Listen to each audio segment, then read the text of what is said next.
నమస్తే CTV news కి స్వాగతం. బెజవాడలో అవుట్ సైడ్ ఫుడ్ తయారీపై నిఘా పెరిగింది. నగర వ్యాప్తంగా legal metrology, food safety department joint operation నిర్వహించాయి. మొత్తం 20 బృందాలుగా విడిపోయి విజయవాడ నలుమూలల హోటల్స్, రెస్టారెంట్స్, బేకరీలు, స్వీట్ షాపులపై ఆకస్మిక తనిఖీలు జరిపారు. కొన్ని హోటల్స్ లో అయితే కనీస అనుమతులే లేకుండా నిర్వహిస్తున్నట్లు గుర్తించారు. 2-3 రోజుల కిందట పదార్థాలని కూడా కస్టమర్లకు వడ్డిస్తున్నట్లు తెలిపారు.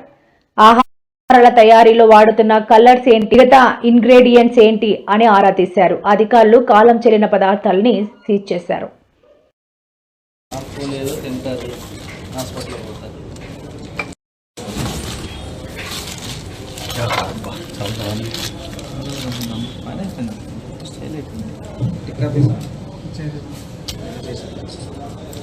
నిన్న చేసాము, మొన్న చేసావు, ఏం చేస్తాను చెప్పు. అనాల్సిందే కదా, నిన్న చేసినా మొన్న చేసినా. ఆపుకోలేదు, తింటారు, హాస్పిటల్కి పోతారు.